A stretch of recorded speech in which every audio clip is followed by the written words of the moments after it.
الحمدللہ رب العالمین والصلاة والسلام علی خاتم النبیین اما بعد فاعوذ باللہ من الشیطان الرجیم بسم اللہ الرحمن الرحیم. پڑھئے الصلاة والسلام علیک یا رسول اللہ وعلی آلک واصحابک یا حبیب اللہ. الصلاة والسلام علیک یا نبی اللہ وعلی آلک واصحابک یا نور اللہ. ہم سب سحری کے لیے اٹھتے ہی ہیں. تہجد کے لیے شرط یہ ہے کہ عشاء پڑھ کے سویا جائے، تو عشاء ضرور پڑھے، تراویح ضرور پڑھے، اور اگر آپ نے سونا ہے تو سو جائے. اب جب آپ سحری کے لیے اٹھ رہے نا، تھوڑا ٹائم پہلے اٹھ جائیں تو آپ تہجد پڑھ لیں. تو اب یہ 30 ڈیز آپ تہجد پڑھنے کے عادی ہو جائیں گے نا. اللہ کی رحمت سے امید ہے رمضان کے بعد بھی عادت رہے. تہجد فرض نمازوں کے بعد سب سے افضل نماز ہے. اور ناظرین، یہ خاص دعاؤں کی قبولیت کا وقت ہے. اللہ اکبر. تہجد پڑھ کے جو دعا مانگنے کا مزہ آتا ہے، اور اللہ کرے ہم ایسی دعائیں مانگنے والے بن جائیں کہ میں جانوں میرا رب جانے. اکیلے میں جانماز بچھائیں، رات کا پہر ہو، ہاتھ اٹھیں اور آنسو بہیں، یقین کریے وہ وقت ہے آپ جو مانگیں گے عطا کیا جائے. اور نبی پاک بھی رات کو اٹھ کر دعائیں مانگتے گر گڑا. ماہ رمضان ہم پر پتہ ہے کتنی بڑی مہربانی کی گئی ہے. ثواب بڑھا دیا. کتنا ثواب بڑھا؟ حدیثوں میں مضمون ملتا ہے کہ رمضان میں نفل کا ثواب فرض کے برابر، فرض کا ثواب 70 گنا کر دیا جاتا ہے. رمضان میں روزہ دار کا سونا بھی عبادت ہے.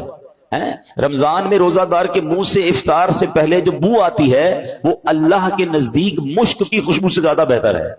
رمضان کی پہلی رات جب آتی ہے، اللہ اس امت پر نظر رحمت فرماتا ہے، اور اللہ جس پر نظر رحمت فرمایا اسے کبھی عذاب نہ دے گا. رمضان میں روزانہ افطار کے وقت 10 لاکھ گناہگار جہنم سے آزاد کر دیے جاتے ہیں. کیسے پیکج ہے؟ اچھا، رمضان میں جب جمعے کا دن آتا ہے، یعنی جمعرات کی مغرب سے جمعہ کی مغرب تک ہر گھڑی 10 لاکھ بخشے جاتے ہیں. تو وارے نہیں آ رہے ہیں نا ساری زندگی میں، اور آپ دعا کرتے ہیں یا اللہ ہماری پکار سن لے، ہماری دعا سن لے. رمضان کی راتوں میں فرشتہ آواز لگاتا ہے کوئی مانگنے والا کہ اس کی دعا قبول کر لی جائے، ہے کوئی توبہ کا طلبگار اس کی توبہ قبول کی جائے. مگر سچ بتاؤ اس اسکیم سے کتنے لوگ فائدہ اٹھاتے ہیں؟ پھر رمضان کا پہلا عشرہ، عشرہ رحمت، دوسرا عشرہ، عشرہ مغفرت، آخری عشرہ جہنم سے آزادی کا عشرہ، آخری عشرے میں 5 طاق راتوں میں ایک رات وہ جسے لیلۃ القدر کہا گیا، 1000 مہینوں سے بہتر رات. اللہ اکبر.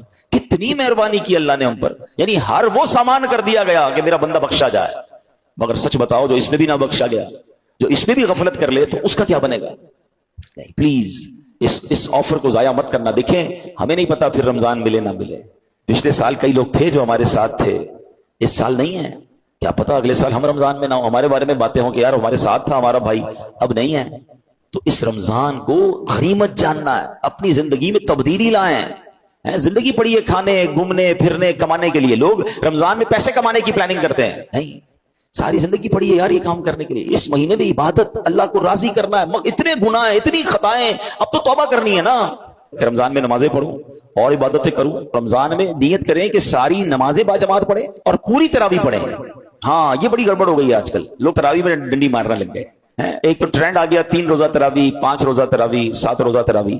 ٹھیک ہے اگر آپ 3 روزہ 5 روزہ پڑھ لیں، لیکن اس کا مطلب یہ نہیں کہ اس کے بعد باقی تراویح معاف ہو گئی ہے. تراویح چاند رات تک، عید کی چاند نظر آنے سے پہلے پڑھنی ہے. جس دن چاند نظر آ گیا اس دن نہیں پڑھنی، باقی پڑھنی ہے. اور 20 رکعت پوری پڑھنی ہے کہ یہ سنت موقدہ ہے. اچھا، اس کے علاوہ سمجھیے نا، حدیث پاک میں آتا ہے جس کا مضمون ہے کہ جو رمضان میں ایک سجدہ کرے اس کو ایک سجدے کے بدلے 1500 نیکیاں ملیں گی. ہر سجدے پر جنت میں سرخ یاقوت کا محل عطا فرمایا جائے گا، اور فرمایا ایک درخت ایسا اسے جنت میں دیا جائے گا. طیبہ کے شمس الضحیٰ صلی اللہ علیہ وسلم کا ایک بڑا ہی پیارا فرمان، مکتبۃ المدینہ کی ایک بڑی پیاری بک ہے 40 قطار، 40 حدیثوں کا یہ مجموعہ ہے. اس کی جو قسط نمبر 2 ہے اس کے صفحہ نمبر 11 پر حدیث نمبر 11 ہے.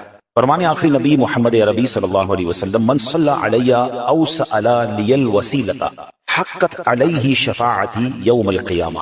نبی پاک نے فرمایا جس نے مجھ پر ایک بار درود شریف پڑھا یا اللہ پاک کی بارگاہ میں میرے لیے وسیلے کی دعا کی، بروز قیامت اس پر میری شفاعت ثابت ہو گئی. درود پڑھنے والوں کی انشاءاللہ قیامت کے دن شفاعت ہوگی. قیامت کا دن جو ہے نا وہ بڑا ڈیفیکلٹ ڈے ہے، بہت مشکل دن ہے.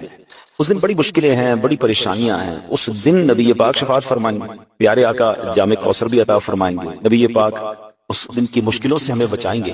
پیارے آقا ایک جگہ ارشاد فرماتے ہیں جس کا مضمون ہے کہ میرے حوض کوثر پر لوگ آئیں گے جنہیں میں کثرت سے درود پاک کی وجہ سے پہچانتا ہوں گا.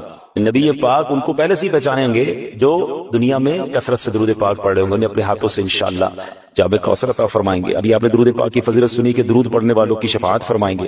اسی طرح ایک اور جگہ ارشاد فرماتے ہیں کہ قیامت کے دن جتنی ڈیفیکلٹیز ہیں، پریشانیاں ہیں، یعنی قیامت کے دن کی دہشتوں اور دشوار گزار گھاٹیوں سے جلدی نجات پانے والا وہ شخص ہوگا جس نے دنیا میں مجھ پر کثرت سے درود پاک پڑھے ہوئے۔ تو دنیا میں بھی خیر اور آخرت میں بھی خیر۔ درود پاک ایسا نہیں صرف قیامت کے دن کام آئے گا، ادھر درود پڑھیں تو روزی میں برکت ہوتی ہے، دعائیں قبول ہونے لگ جاتی ہیں، ٹینشن دور ہو جاتے ہیں، پریشانیاں دور ہو جاتی ہیں۔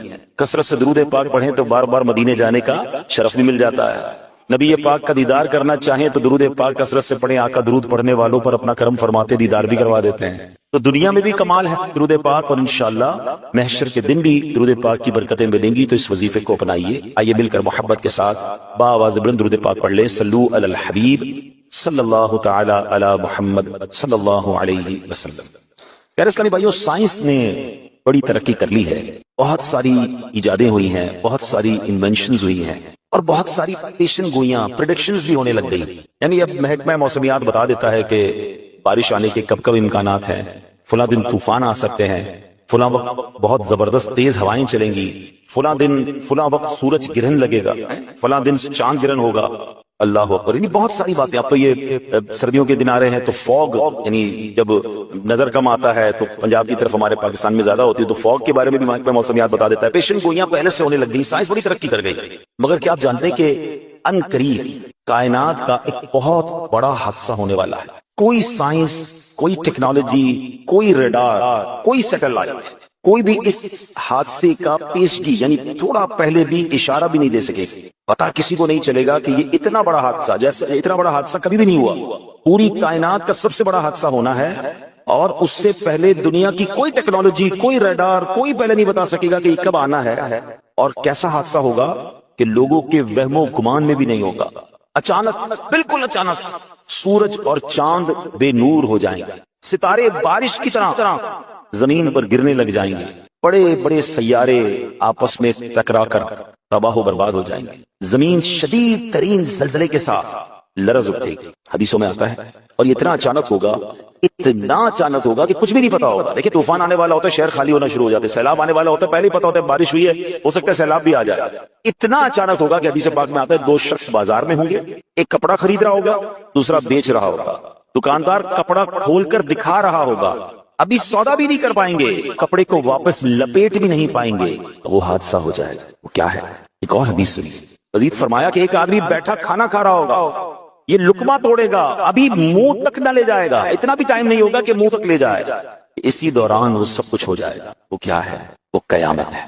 قیامت جب آئے گی کسی کو نہیں پتا چلے گا، اتنی اچانک آئے گی، بالکل پتہ ہی نہیں ہوگا لوگوں کو، کوئی پریڈکشن نہیں، کوئی پیشن گوئی نہیں، اور وہ سب کچھ ہوگا جس کا قرآن میں بڑے واضح انداز میں، حدیث میں بڑی ڈیٹیل کے ساتھ بیان کر دیا گیا کہ کیا کیا ہوگا قیامت کے دن، کس طرح یہ چاند اور سورج بے نور ہو جائیں گے، ستارے زمین کی طرف گرنے لگ جائیں گے، سیارے آپس میں ٹکرا جائیں گے، اور شدید ترین زلزلہ آئے گا، لوگ حواس باختہ ہو کر ادھر ادھر بھاگنے لگے۔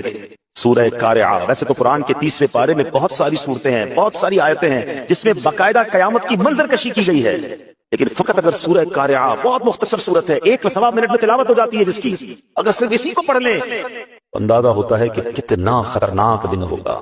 قرآن کہتا ہے القارعۃ ما القارعہ وما ادراک ما القارعہ۔ القارعہ علماء کہتے ہیں قیامت کا ہی ایک نام ہے، دل دہلانے والی۔ کیا ہے وہ دل دہلانے والی؟ تم نے کیا جانا وہ کیا ہے دل دہلانے والی؟ اب اس کے بعد قرآن کہتا ہے یوم یکون الناس کالفراش المبثوث وتکون الجبال کالعہن المنفوش۔ فرمایا آدمی ایسے دوڑ رہے ہوں گے جیسے پھیلے پتنگے۔ بارش میں آپ نے دیکھا ہوگا کہ جب بارش ہوتی ہے اور پتنگے نکلتے ہیں تو وہ کسی بھی لائٹ کے قریب یا کسی بھی جگہ آپس میں اس طرح اڑ رہے ہوتے ہیں کہ ٹکرا رہے ہوتے ہیں، کسی کو ڈائریکشن نہیں پتا ہوتی، کوئی ادھر بھاگ رہا ہوگا، کوئی ادھر بھاگ رہا ہوگا، سمجھ نہیں پڑ رہی ہوگی۔ اور پہاڑوں کا عالم کیا ہوگا؟ وَتَكُونُ الْجِبَالُ كَالْعِهْنِ الْمَنفُوشِ۔ کہا پہاڑ ایسے ہوں گے جیسے دھنکی ہوئی اون، آپ نے دیکھا ہوگا کوئی رضائی جب بنا رہا ہوتا ہے اون کے گالے اڑتے ہیں، جب رضائی بنا کر وہ ڈنڈا وغیرہ مارتا ہے آپ نے دیکھا اون اڑتی ہے، فرمایا ایسے پہاڑ اڑ رہے ہوں گے، سوچیے کیسا منظر ہوگا، کتنا خوف ہوگا، کتنا شور ہوگا، کیسا زلزلہ ہوگا۔ یہ قرآن نے منظر کشی کی ہے، پھر آگے بتایا کہ اعمال تولے جائیں گے، نیکوکار تو چین میں ہوں گے اور گناہگار جہنم میں ڈالے جائیں گے۔ میرا آج کا جو ٹاپک ہے وہ قیامت کیسے قائم ہوگی اس کی ڈیٹیل نہیں ہے، آج ٹاپک یہ ہے کہ قیامت آئی کب ہے، قیامت آنی کب ہے۔ آئیے یہی سوال سرکار دو عالم صلی اللہ علیہ وسلم سے کیا گیا، یہ بڑا دلچسپ سوال ہے، پرکشش سوال ہے، بہت سارے لوگ یہ سوال پوچھتے رہتے ہیں، اس کی کھوج میں لگے رہتے ہیں۔ آج قیامت کس مہینے آئے گی، کس دن آئے گی، کس تاریخ آئے گی، وہ بھی میں نے بیان کرنا ہے، مگر غور سے آپ نے سننا ہے۔ نبی پاک سے سوال ہوا، پیارے آقا علیہ السلام سے سوال پوچھا گیا کہ قیامت کب آئے گی؟ قرآن کریم میں یہی ہے، یہ کوسچن بھی ہے۔ قرآن میں فرمایا یسألونک عن الساعۃ ایان مرساہا، آپ سے قیامت کے متعلق سوال کرتے ہیں کہ اس کے قائم ہونے کا وقت کب ہے۔ سبحان اللہ، اس سوال کا جواب رب کریم نے قرآن میں کیا ارشاد فرمایا، لا تأتیکم الا بغتہ، آسان ترجمہ قرآن کنز العرفان، تم پر وہ اچانک ہی آ جائے گی، یعنی قیامت سے پہلے کوئی اناؤنسمنٹ نہیں ہوگا، کوئی پریڈکشن نہیں ہوگی، کچھ بھی نہیں ہوگا۔ مگر ایک چیز پتا چل رہی ہے کہ قیامت جب آئے گی تو لوگ غفلت میں ہوں گے۔ ابھی آپ نے سنا نا کہ کوئی کھانا کھا رہا ہوگا، کوئی کپڑا لے رہا ہوگا، پتہ بھی نہیں ہوگا، ایوری بڈی وہ اپنی چیزوں میں مشغول ہوں گے، غفلت میں ہوں گے۔ جب لوگ اس سے بالکل غافل ہوں گے، اپنی مصروفیت میں ہوں گے، دنیاوی لگن میں ہوں گے، کاموں میں مگن ہوں گے، قیامت کی طرف دھیان ہی نہیں ہوگا، اس وقت قیامت آ جائے گی۔ غور کریں، کیا آج ایسا وقت نہیں ہے؟ کس کو فکر ہے قیامت؟